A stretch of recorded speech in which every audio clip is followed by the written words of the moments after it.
Good to see all you smiling faces out there, and welcome to everyone that's watching us on our live stream.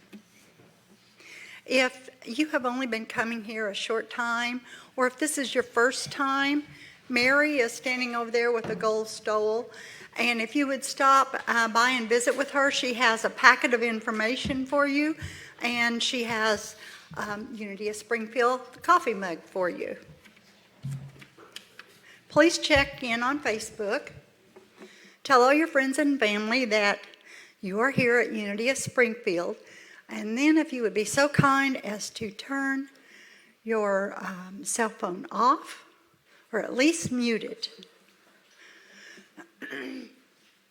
Today's flowers were provided by Linda Hilton, and just in celebration of a beautiful fall season.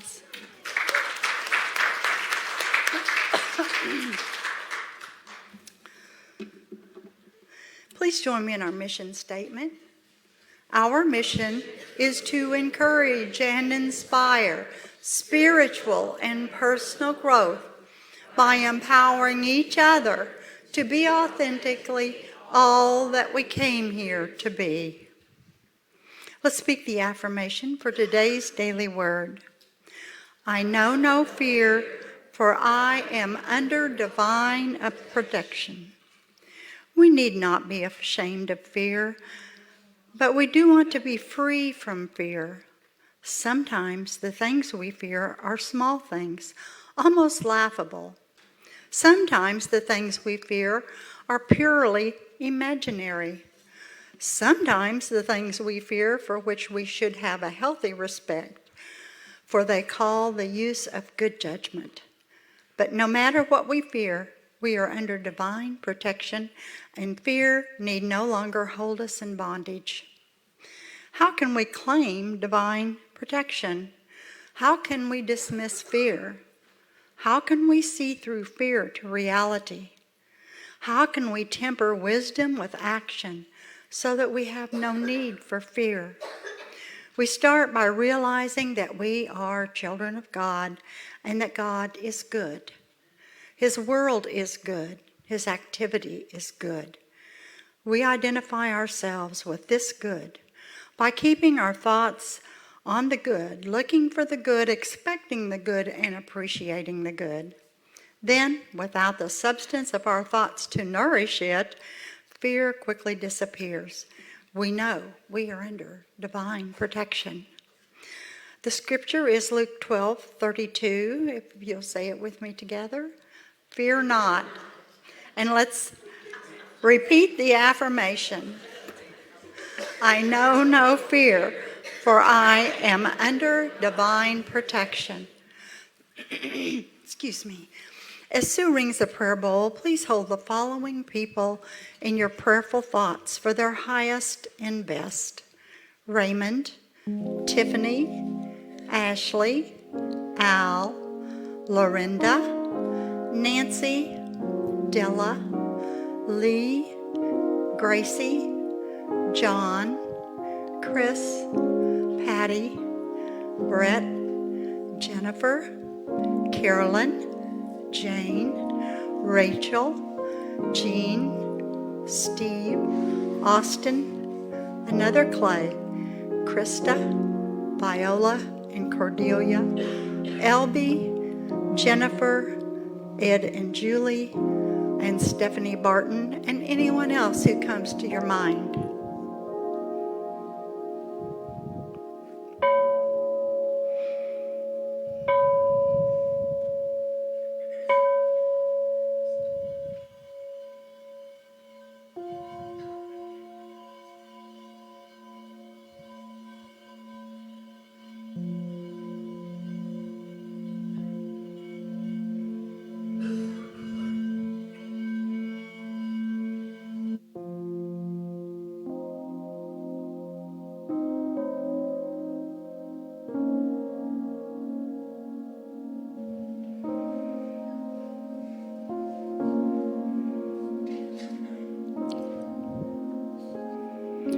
Breathe in deeply as we absorb and embrace the sounds and the vibrations coming from the prayer bowl. Hold your breath and exhale. As you feel the vibration, connect with the God of your being. Become aware that God is always with us, blessing us and expressing in us, as us, and through us.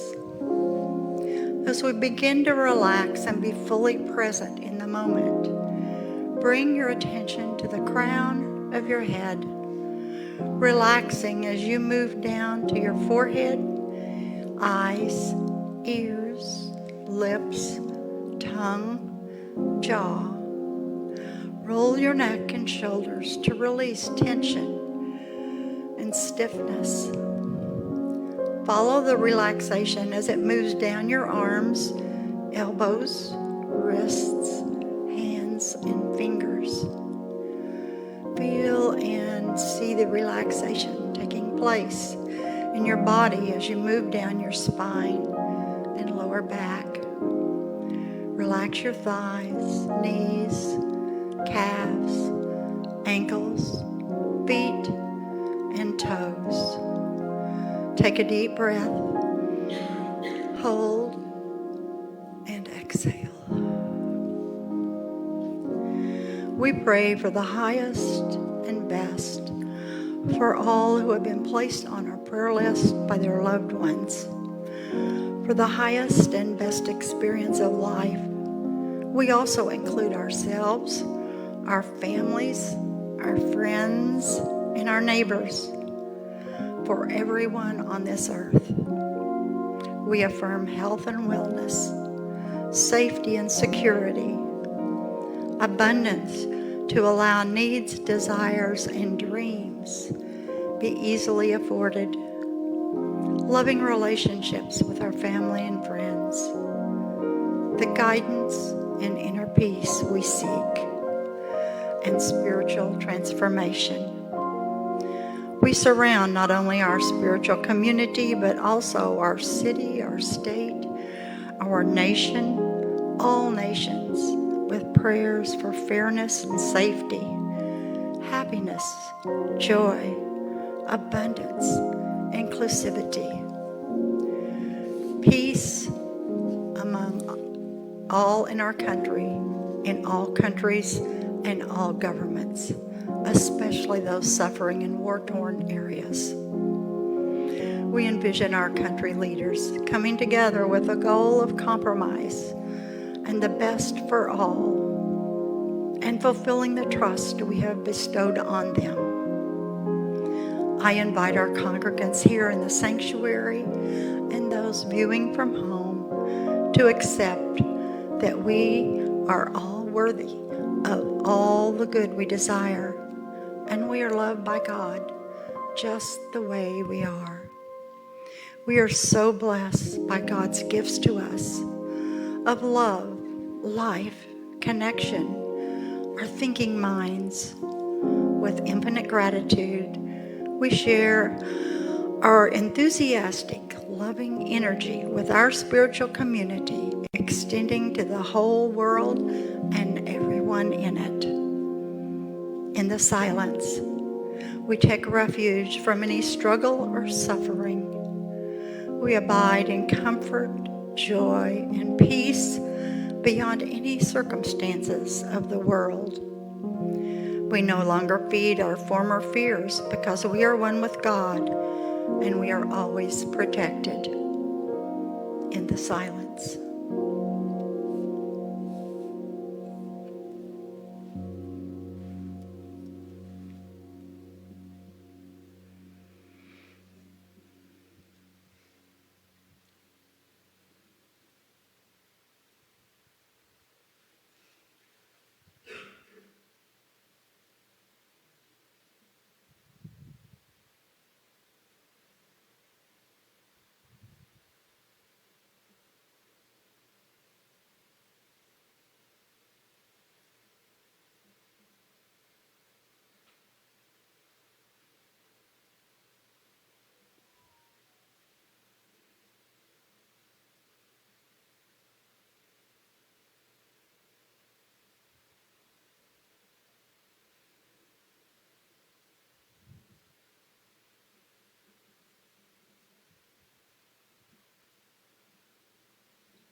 Good morning.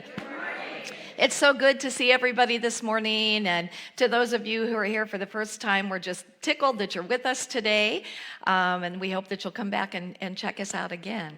And to everybody else, welcome back, and to those online, it's so good to see you all. Well, I can't see you. It's so good you can see us, though, right? I do want to say, you probably noticed, maybe if you were out a little earlier, some of the streets were blocked off because the Bass Pro Marathon is today. And our own 83-year-old Dwayne Koppler ran the half marathon this morning. What? How cool is that?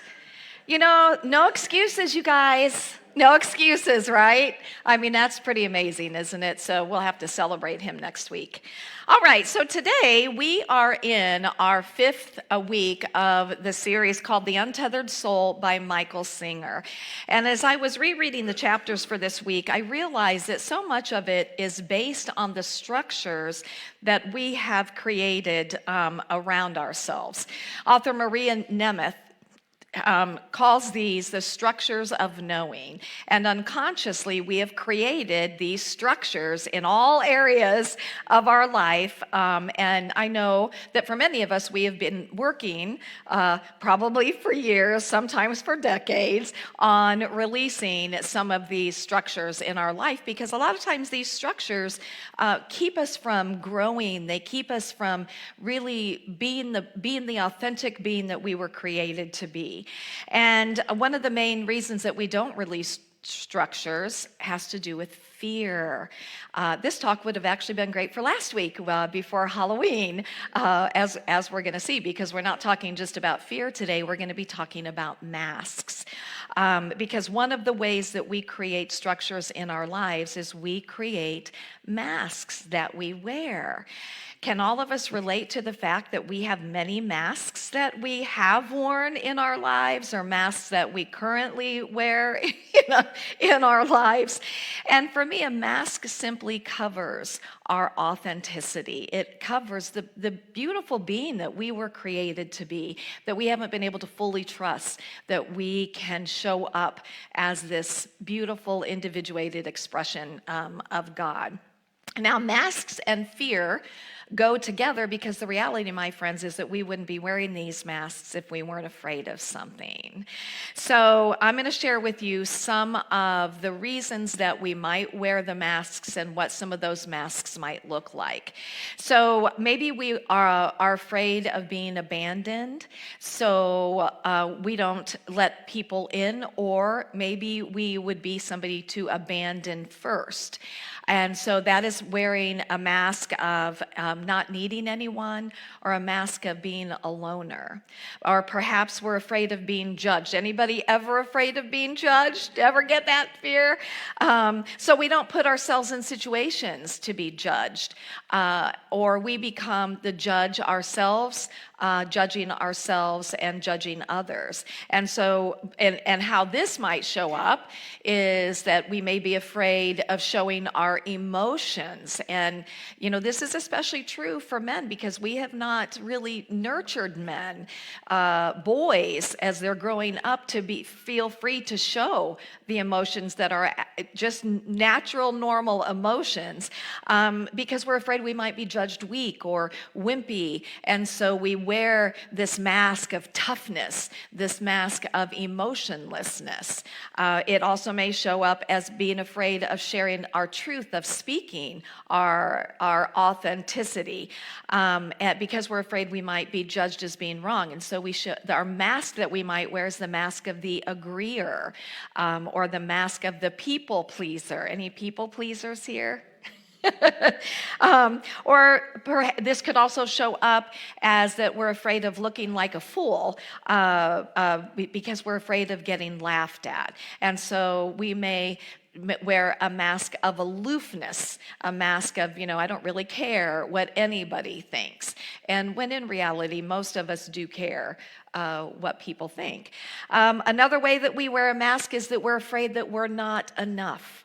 We're not good enough, so we don't step out and change things in our lives. We don't pursue our dreams because we don't believe that we can actually do what our heart is telling us to do, or that we can actually step into living the life that is going to bring us that greatest joy. So many times the mask that we might wear is a mask of smallness, or a mask of quiet desperation, or a mask of being a victim to life. Another way that we wear a mask is maybe we're afraid of being controlled, and so we become the controller.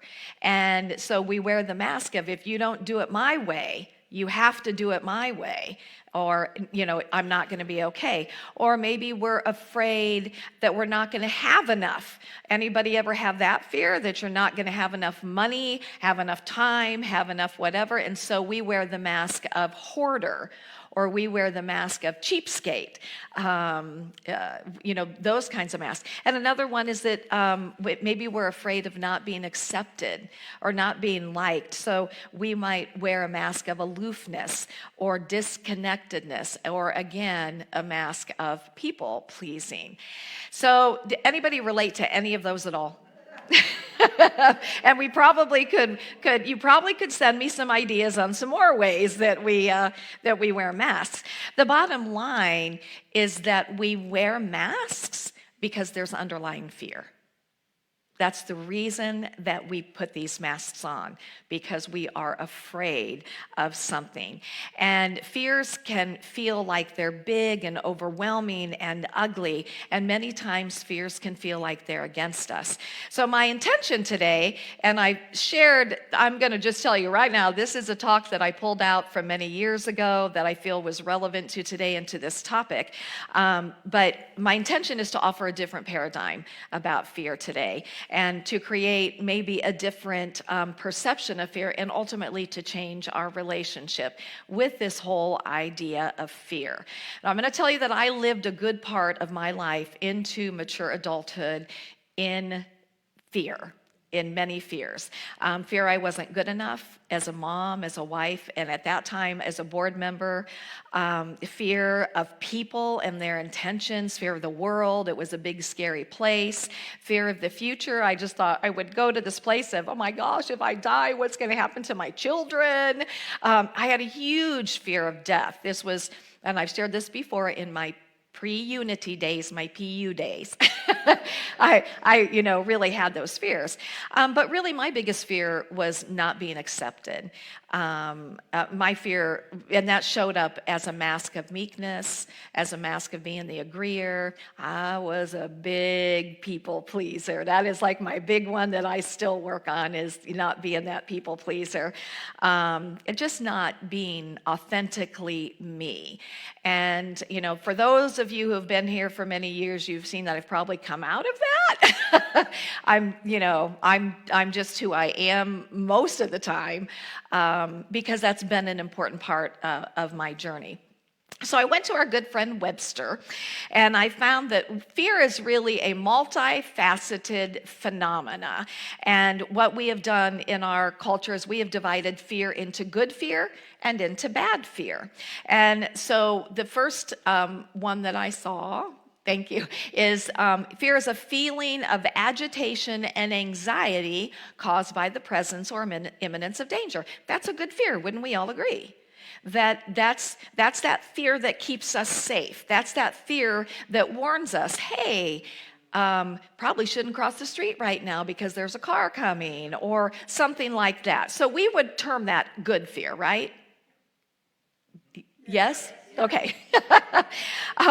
Okay, so what I want to focus on for a little bit is what we would label, and let's just say we're labeling them here, bad fears. So this is what Webster says: a state or condition marked by this feeling, living in fear, or a feeling of disquiet or apprehension, a fear of looking foolish, fear of failing, not enough. A reason for dread or apprehension: being alone is my greatest fear. Losing money is my greatest fear. Getting sick is my greatest fear. Now, would I be safe in saying that as a general rule, we would look at these and we say, oh, these are bad fears. We would label them bad fears. Okay, these are the fears that serve us no purpose except that they keep us from moving forward into our growth and unfoldment. Yes? Yeah, absolutely. Okay. Well, what I am here to say to you today is that as long as we look at fear as something that is bad, something that is against us, that it stagnates our growth, both as an individual, as the individual that we came here to be in life, but also it stagnates our spiritual growth. They really go hand in hand. Because guess what, my friends? Fear is a natural part of our journey, right? Is there anybody here who hasn't experienced fear? No, not a single hand went up. It's just a normal part of our journey that we have some of these fears. So even the greatest among us, Jesus, experienced fear. You know, it's just a natural part of our journey. So here's what I would call my old paradigm of fear, and I think that you'll recognize most of these. So see if you resonate with any of these things. We have to conquer fear, face your fear, do things in spite of fear. The only thing that we have to fear is fear itself. Do the thing you fear, and the death of fear is certain. Love is always creative. Fear is always destructive. The enemy is fear. Wow. How many of us have heard these? How many of us have used these? You know, I mean, somebody created people, different people said these things, and they'd scream of duality. And then other people said, yes, these are absolutely true. Well, I'm hopefully going to change that paradigm for us today. So the thing about these is that they scream of separation. They scream of something that is so opposite of what we say every week, which is, there is only one presence and one power in my life, God the good. Oh, I forgot fear. Fear is its own power. Look at these. I'm pointing there because that's what I see. Look at those. You guys are like, we can't see that. And again, that's how I lived so much of my life, was under this idea of what fear is.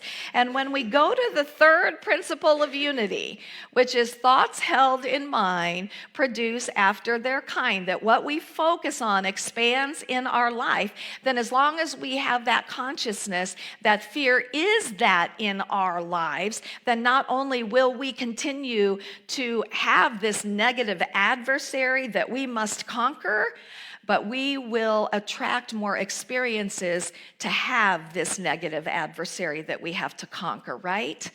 Yes. Do you guys need some coffee? I think I'm going to have us get up, do some. Okay. And the thing is it will dictate our lives through the choices that we make based on that relationship with fear. Can you relate to that at all? Absolutely. Okay. So how can we shift our relationship with fear? So I'm going to offer you an experience that I had when I was going through my licensed Unity teacher classes. When they used to have the classes up at Unity Village, which was so amazing. But what this instructor did one day is she led us through a meditation. And just told us just to, have an open mind, don't have a preconceived idea of what's going to happen here. I had no idea going into this meditation what this was going to be. So she started the meditation by having us go into this relaxation, getting to that place of inner peace, and then she used guided imagery. And she had us imagine that it was like an early summer, late spring, early summer day where the sky was that beautiful blue and there were just a few clouds in the sky, and the sun was shining, there was a soft, cool breeze that was blowing, and we we could smell. She had us use our senses. We could smell the freshness of the air from the transition from spring to summer. So it was really beautiful, you know. And then she had us imagine that on the other side of the woods there was a hill, and that we were to walk up this hill, and at the top of this hill was a house. Now, she didn't tell us anything about what this house would look like. This was totally our thing. But she asked us to go to this house and to knock on the door and to be open to whatever answered. And so the house that I saw, which is not surprising for me, because I tend to wear rose-colored glasses, is I saw this little white house with white picket fence with, you know, had all the little cute flowers. And so it was just this, you know, stereotypical little house. And so I knocked on the door. And when the door opened, fear answered. Now, I got to tell you that fear did not look like what I thought fear was going to look like. So what fear showed up as, okay, now just give me a break here. I'm just telling you what my experience was. Don't be afraid. Yeah, thank you. Don't be afraid. Fear looked like a stick of gum. So like a white stick of gum with a little bit of gray at the bottom, and it kind of fear, the way that it presented, like it had little arms and legs and had a head and a face. And it had this real laid back kind of feel. Those of you who are old enough to remember Dean Martin had that like standing there with a martini in its hand kind of a feel, you know. And it shocked me because I thought that fear would be this big ugly thing, you know, that would show up at the door, but that wasn't it. So we were prompted to ask questions, and this is how it went. I was to ask, what do you want from me? And fear answered, I simply want you to acknowledge me and to know that I serve a purpose in your life. The next question was, well, what can I do for you? And the answer was, love and accept me. My next question was, what gift can you give me? And fear answered, freedom. And the next question was, what else would you like to say to me? And so this is what came. This is fear talking to me. I am not a negative thing. I am a reminder for you when you are not consciously connected to source. I desire only good for you. I support you in being all that you were created to be. I bless you to fly away as a butterfly, and I will always be here to remind you when you are not looking to source. By the way, I am so happy that I am not dominant in your life. It was a lot of work, and I'm enjoying a simpler life now. Time to relax and garden and just enjoy. I support you. And I remember coming out of that meditation, and it was like, what?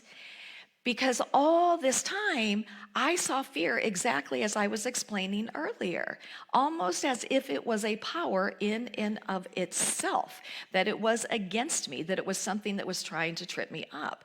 And in this meditation, it shifted everything for me about the experience, because that's all it is, my friends. It's the experience of fear, which is simply an experience of I'm not consciously, because that was one of my favorite things, connected to source. Because when I'm consciously connected to source, to God, to love, I'm not going to be doing life in fear then, right? Right. Okay. So, and I had never thought of fear as serving like a good purpose in my life, because guess what? It wasn't up until then. It was something that was keeping me small. It was something that was holding me back. It was something that was keeping me from being authentic. It was something that was keeping me from stepping out and taking chances. Anybody relate to that at all? Yeah. Okay. And again, even though every week I was saying, there's only one presence and one power, and it's God, and it's good, you know? And that's why I say we have to, what we hear on Sunday morning, what we read, it's important that we integrate it into our experience and that we don't go right back out into our life into stinking thinking, into the old way of being. So what we know is there's only God, and God is good, and God is love, and God speaks to us in many languages. And guess what? Fear was just one of those languages. Who would have ever put that together? But fear is just one of those languages. So when I went back to the initial definition of what we would call good fear, a feeling of agitation and anxiety caused by the presence or imminence of danger, we can just see that that's really all that fear is. It's a feeling. It's just a feeling that comes up for us. And can we change a feeling? Absolutely. Instead of going down the rabbit hole into allowing fear to overwhelm us. It's simply the indicator of imminent danger, and the danger being you are off your path. How many of us, now some of you are too young, I know, but there's many of us that had the old Magellan GPS, and it would say, get back on your highlighted route. Get back on your highlighted route. I remember feeling sometimes like I was being yelled at by my GPS system because I went the wrong way. And really, that's all that fear is saying. It's just that reminder saying, hey, get back on your highlighted route. Get back to center. Get back to what you know. And so I like acronyms. So for me, fear is faith exits and anxiety returns, right? So my faith in knowing that I am always supported, faith in knowing that love is always here, that I am always being guided, that faith exits, and when that faith exits, anxiety replaces it, right? Yeah, absolutely. But now, I can see that fear is a friend. It's an encourager. It's an ally. It's simply a reminder for me to remember who I am, to remember whose I am, to remember what I live and move and have my being in, to remember what surrounds me, to remember what guides me. In 1 John 4:18, it says, there is no fear in love, but perfect love casteth out fear, because fear hath torment, right? Like fear torments us. Fear. How many of us think fear feels good? It doesn't. He that feareth is not made in perfect love. So I don't know if you've ever heard the legend of the Cherokee Indian male youth's rite of passage. But in the legend, at a certain age, the male was his dad. And I love that because to me, that's that reminder for us, my friends. Is we forget, don't we? We forget, it's like just, God bumps, goosebumps all over me, that we're never alone. That there is a presence and a power that is here, and it's always here. It never can leave us or forsake us. It can't, because we have been created out of it. We are in it. It is in us. We are surrounded by it. And it's interesting because throughout the years, we do the prayer for protection. And throughout the years, I've gotten feedback, and I don't mind feedback at all. And I understand the feedback that when we say the prayer for protection, that it feels like it's separate, like we're putting God outside of us. And so when we say, the light of God surrounds me, a lot of people would prefer to say, I am the light. And I get that, and I love that, and I agree with that. And here's what I also know. My kids are very independent, living their lives.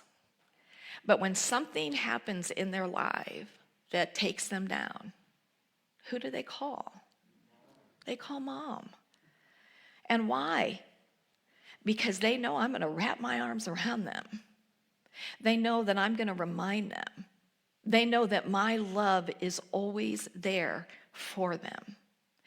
And so sometimes what we need is we need to be able to say and be in that space where we can just claim that the light of God surrounds me.